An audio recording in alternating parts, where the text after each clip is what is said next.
Hey, welcome and thank you for tuning in to today's video. We're going to be making a beat in the OctaTrack Mark II.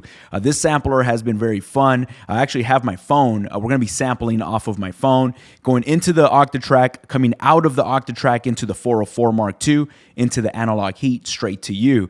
I'm very grateful to be here, first of all, and I'm very thankful to be alive, hanging out with you, and hopefully you have fun watching this video as much as I'm going to have fun putting it together with you. This sample is I think it was recorded in the 70s, so these are panned hard left and hard right.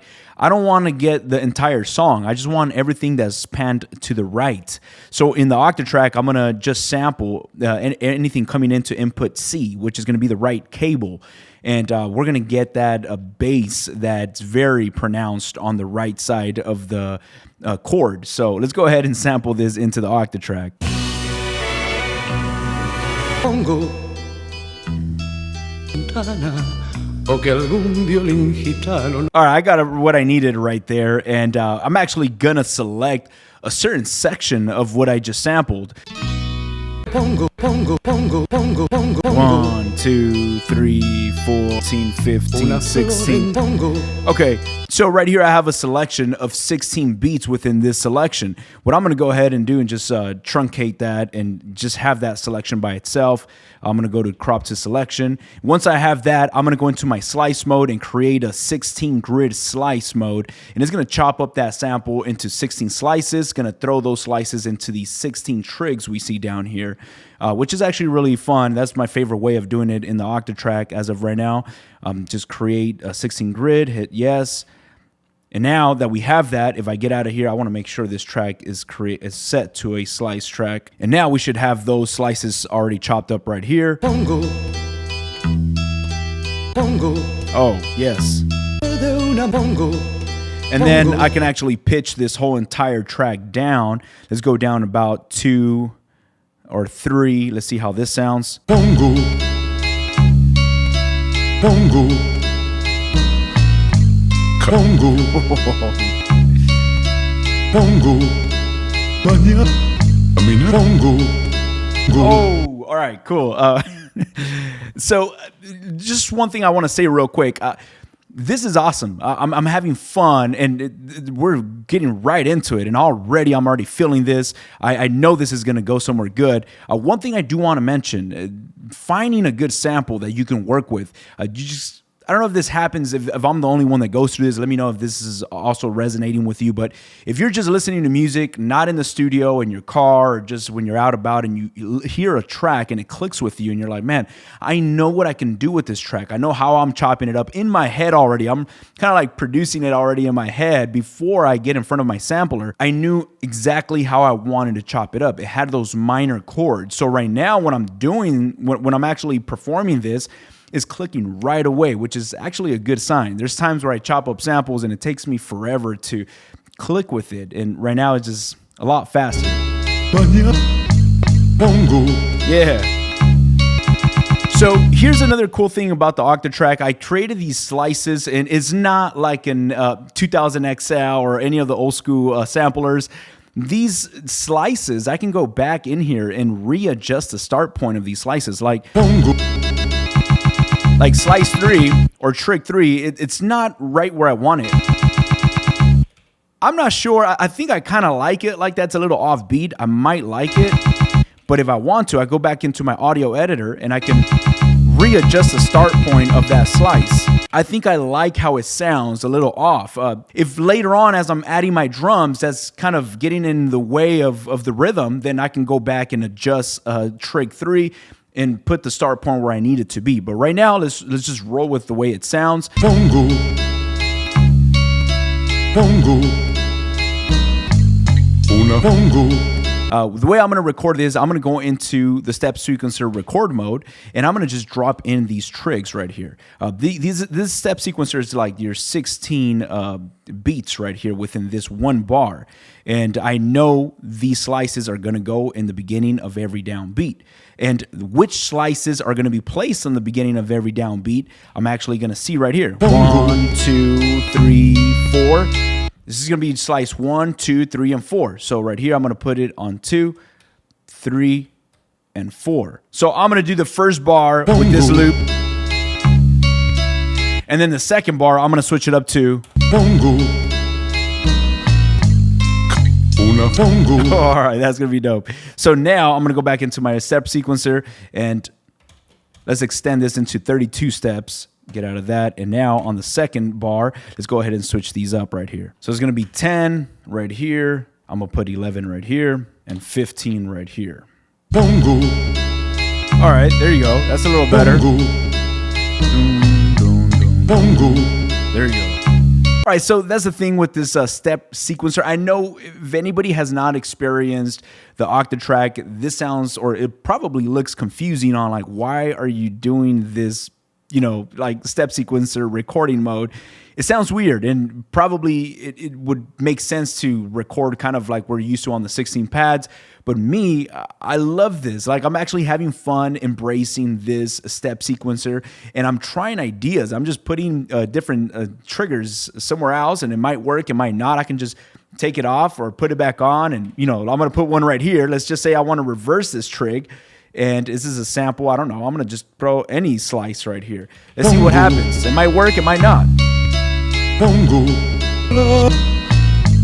Bongo. Yo, like that's so cool. And what I could even do, so it's not getting too repetitive with this reverse sample, I can just hold down this sample and make this just be triggered every now and then. I don't want it to be triggered all the time. That's been very fun with the OctaTrack, and I've been enjoying that because I jump into some like mistakes that, I don't know, I just accidentally hit a trig right there, and I would select any random slice and reverse it, and sometimes it just is good. Bongo. Oh, like that is cool. All right, we're gonna leave that right there. Again, I can keep going and start putting different just sample chops in different areas and reverse them. Like, there's so many crazy stuff that you can do with the OctaTrack that it's all about experimentation and just connecting with this 2-bar loop that I have right now. I'm gonna keep it at a 2-bar loop. I'm gonna jump into track number 2 and start adding some drums and see what we come up with some drums.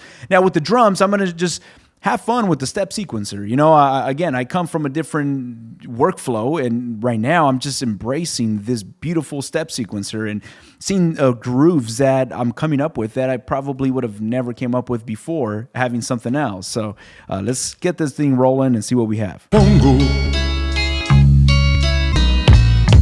Bongo. Stick with this one right here. And I'm gonna go to bar 1 and just start laying down some trigs right here. Bongo. Yeah. Bongo. Now, these trigs, I'm gonna mess with different volumes. If I'm holding down one of these trigs, I can, well, it's not automation, but I'm kind of just making these, every step a different volume right here. Bongo. Bongo. Oh, that's gonna be dope. All right, I'm gonna leave it like that for right now, and let's go into track number 3, and let's look for a snare in track 3. And by the way, the samples that I'm using right now, they're from my sample pack volume 2. So you guys enjoy the sound of these drums, make sure you guys go check those out. I'll leave a link down in the description. Right here, I actually have this snare that I like how this sounds. Yeah. This is actually snare 3 from the sample pack volume 2. So if you guys actually like how this sounds, feel free to use it. I'm gonna lay those down right here. And I can actually bring those in a little sooner than the downbeat, just so it can add some swing to this. Now I'll go to track 4. And track 4, let's dig up some hi-hats. Yo, yeah. Offset these hi-hats a bit. Lower down the volume. You could even jump into your source page and the retrig. I'm gonna put the retrig at 2 and the rate. Yeah, there you go. I can jump into track 5, and right here I can probably jump into the fills folder. Oh, I've been throwing some of these fills right here.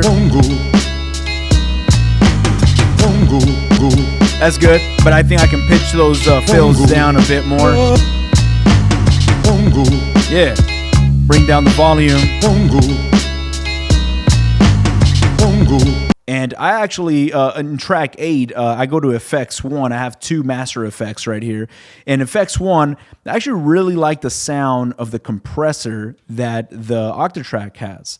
The compressor here actually sounds really good. I love the way it kind of glues everything together. Right now it sounds good, but I feel like the mix when it comes down to my sample, kick, snare, and hi-hat, it's all right, but right now when we compress it, it's going to come together a little nicer. So as a matter of fact, well, we could either try this compressor or jump into the SP404 and use some of the master effects right here as well. Let me first do the compressor within the OctaTrack. bongo, bongo, I usually like to smash my signal, so right now it's heavily compressed, but I'm adjusting my attack and release so I can really pay attention to how my attack and release is making my audio or my track pump. So I actually like these settings right here. Now I'm gonna back down the threshold.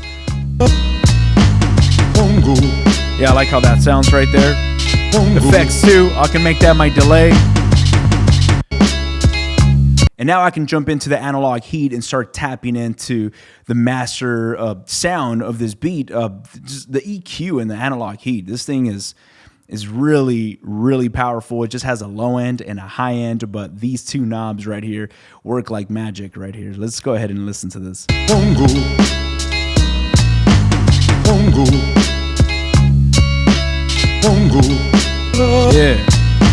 Yo, let's go ahead and hear the analog heat with it and without it. So I'll engage it, turn it on, make sure we hear it, and then I'll turn it off so we could hear the difference between what this little box is doing versus without it being used. Bongo, bongo, bongo, bongo,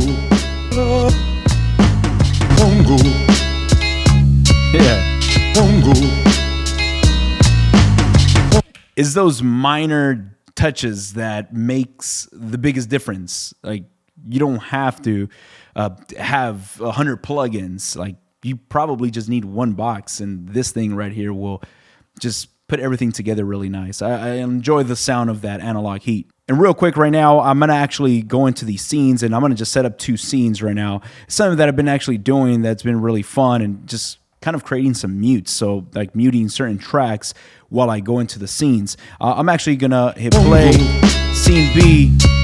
I want to mute all my drums. So now,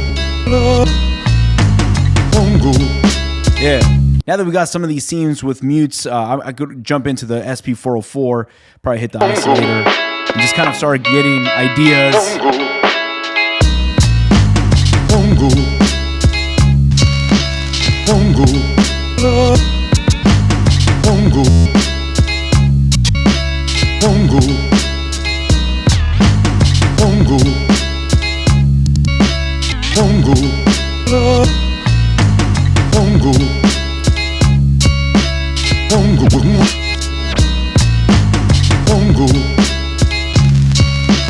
bongo,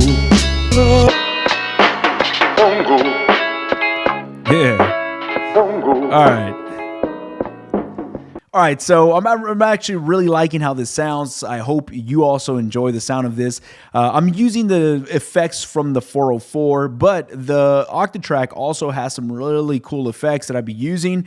But right now, I just don't want my 404 to collect dust. I actually love pairing my 404 with any other main sampler that I'm using. I think that is actually a good companion to any other sampler that you have, but I rarely use the 404 by itself. Right here, this is actually a really fun setup. It sounds really good for a standalone workflow.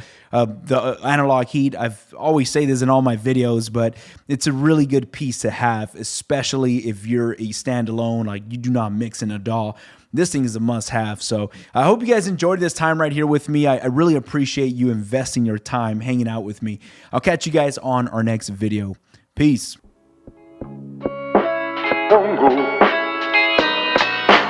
bongo, bongo, bongo, bongo, bongo,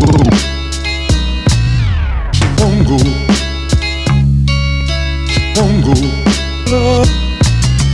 bongo. pongo, pongo, pongo, pongo.